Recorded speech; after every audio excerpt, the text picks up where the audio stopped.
Turning now to your community focus, multiple Providence schools are set to close. So what does this mean for teachers and students? Here to answer some lingering questions, Rhode Island Education Commissioner Angélica Infante-Green. Thanks so much for being here. Thank you for having me.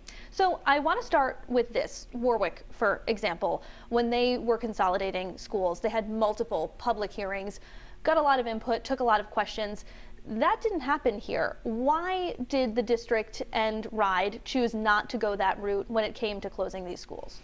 So we've had multiple engagement sessions. We've had about 6 in the community since the bond was passed on November 8th.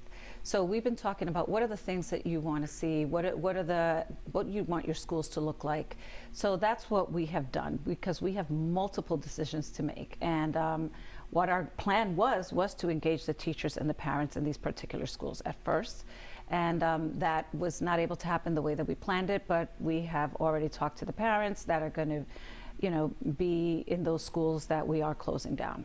But there were never any public hearings to specifically say, hey, we're going to close down a couple of these schools. Instead, you were planning to have private meetings, it sounds like? No, these were public meetings. These were public meetings that were held. We've had 6 sessions where we were talking.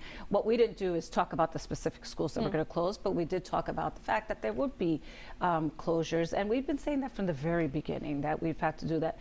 And this decision was made strictly on numbers. Both schools are at underutilization. One is at 40% utilization, the other one is at 50% utilization. And the other issue that I think is really important for us to talk about is the conditions of the school building.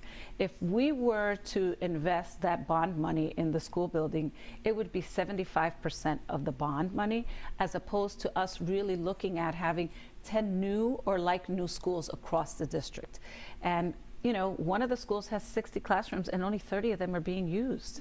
So I think that we have to really look at, the schools, one of the schools like Laurel, most of the kids are bussed in, if not almost all of them. And they rain inside the classroom, and it's been fixed a couple of times. Laurel has scaffolding because bricks fall, the siding is falling down. Like, these are schools that we heard all along from teachers, from the parents, that this is a problem. We've heard that. So this should come as no surprise to anyone. And I will say the principal of Broad approached me maybe 8-9 months ago and said, I can't stay here if we continue to work under these conditions. My staff shouldn't be working like this. My families, this is disrespectful to my families. You guys were there this morning with me. In the basement, where is the library is there, the music room is there, the teacher's lounge is there. It smells like sewage. That is what we're contending with. And we can't make progress if we keep doing the same things. And I know that change is difficult. I get that. I get that. You said teachers are not going to be laid off, but they will need to apply for new jobs from these schools that are closing. So does this mean a teacher who's maybe spent 2 decades teaching 5th grade is now going to have to become a TA or start teaching something entirely different? No, they won't become a TA. What we didn't want to do was force place them.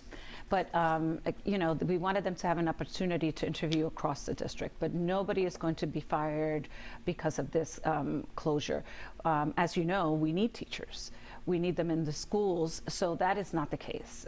We wanted just to have them have the opportunity to go to the schools that they would like to by really interviewing and being part of that community. And for the students, I know you said parents will be given preference forms for their kids.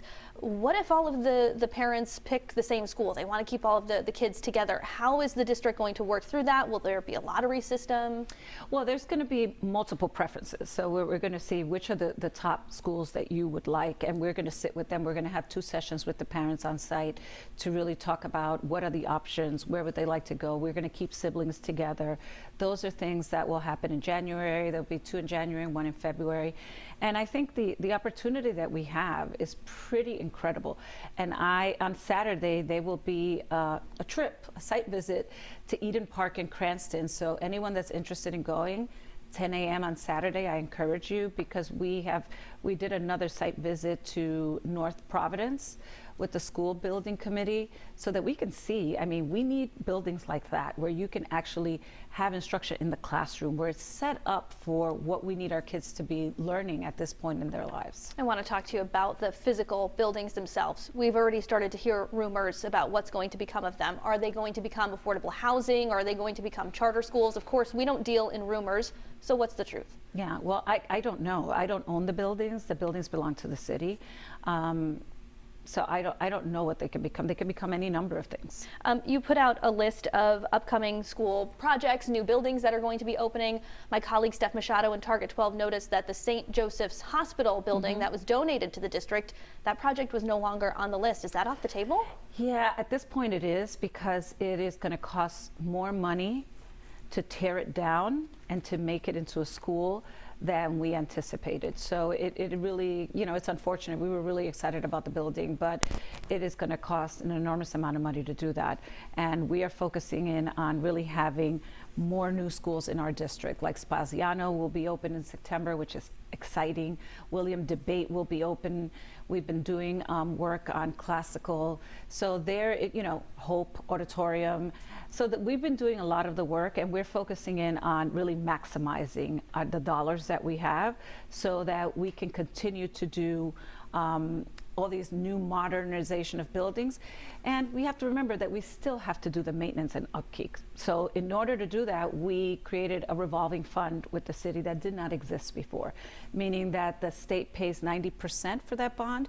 So if we continue to invest, the district will actually make almost 3 times as much money and be able to use that in the long run. So are you giving the building back then?